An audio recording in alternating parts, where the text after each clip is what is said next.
ចំពោះទឹកត្រីយើងអាចធ្វើបានច្រើនរសជាតិ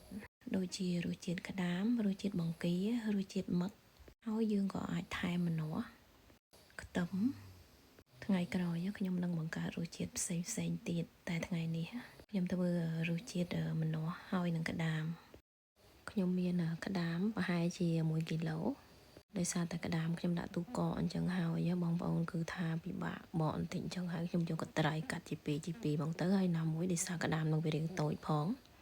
ពេលដែលរៀបចំក្តាមរួចរាល់ហើយឥឡូវនេះខ្ញុំមានម្នាស់មួយហើយចំពោះម្នាស់វិញណាខ្ញុំចិតយកក្បាលចេញរួចហើយខ្ញុំយកទៅលាងសម្អាតឲ្យស្អាតជាមុនសិនដោយសារតែយើងត្រូវការប្រើទាំងសំបកបន្ទាប់ពីលាងសម្អាតហើយខ្ញុំពុះជា2ប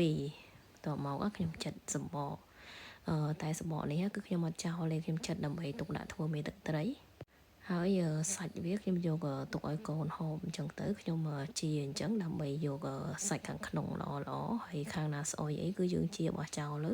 ចំពោះម្នាស់នេះវិញគឺដែលខ្ញុំចិតហើយប្រហែលជាកន្លះគីឡូខ្ញុំចិតយកភ្នែកយកអីអញ្ចឹងប៉ុន្តែខ្ញុំអត់ចោលទេបងប្អូនគឺយើងដាក់ទាំងអស់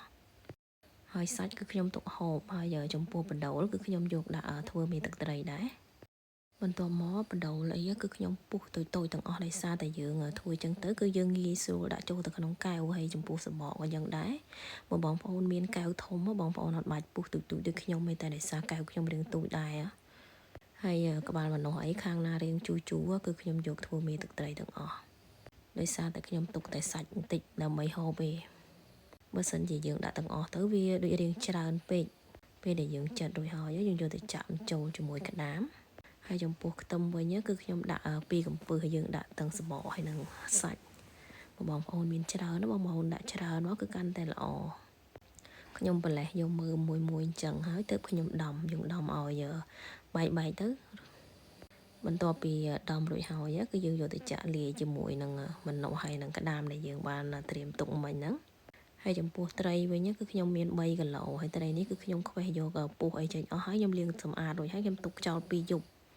គឺខ្ញុំទុកក្នុងទូទឹកកកបងប្អូនបន្ទាប់មកយើងយកមកដាក់លាយគ្នាហើយខ្ញុំដាក់អំបិល3គីឡូដោយសារតែត្រីខ្ញុំ3គីឡូដែរដោយសារត្រីនេះខ្ញុំទិញមកគឺខ្ញុំអត់មានអំបិលអញ្ចឹងហើយខ្ញុំទុក2យប់សិនទម្រាំខ្ញុំបានទៅសាទិញអំបិលក្រោយពីចាក់គ្រឿងចូលគ្នាអស់ហើយគឺថាយើងប្រឡាក់បញ្ចូលគ្នាតតែគ្រឿងយើងគឺបានសព្វខ្ញុំមានក្បាលត្រីដែលខ្ញុំទិញយកមកធ្វើត្រីងាយដោះអញ្ចឹងហើយខ្ញុំយកមកដាក់ថែមលាយជាមួយបងប្អូនមានត្រីផ្សេងអីឬមួយក៏សាច់មឹកឬមួយក៏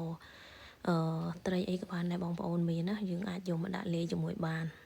បន្ទាប់មកក៏យើងច្បល់តតែសប់យកមែនតើណាទើបយើងយកមកញាត់នៅនឹងកែវបងប្អូនដាក់ទៅក្នុងកែវហើយយើងញុកវាឲ្យណែនទៅតែកុំឲ្យដាក់ពេញដល់មាត់លើពេកដាក់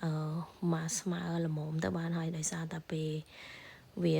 ចេញទឹកទៅខ្លាចវាឡើងពេញកែវពេកយើងដាក់មកស្មើប៉ុណ្ណឹងមកបន្ទាប់មកខ្ញុំគ្របស្បោមកជាន់ដើម្បីឲ្យវាហប់ទើបខ្ញុំគ្របបំរោបយើងទុកចោល2ខែទៅ3ខែអីទៅបងប្អូនអាចយកមកស្ងោរធ្វើជាមេទឹកត្រីបានហើយចំពោះមេទឹកត្រីនេះវិញគឺជាមេទឹកត្រីចាស់ខ្ញុំធ្វើបានប្រហែលជា2ខែបងប្អូនយើងបើកចេញមកគឺថាឡើងឈ្ងុយបងប្អូនហើយត្រីស្រុកនេះអត់ដូចត្រីស្រុកយើងទេបងប្អូនទុកទុនសាច់ឲ្យមិនក៏ដោយពេលដែលយើងប្រឡាក់ទៅគឺថាសាច់ឡើងរឹងឆ្ដុំតែម្ដង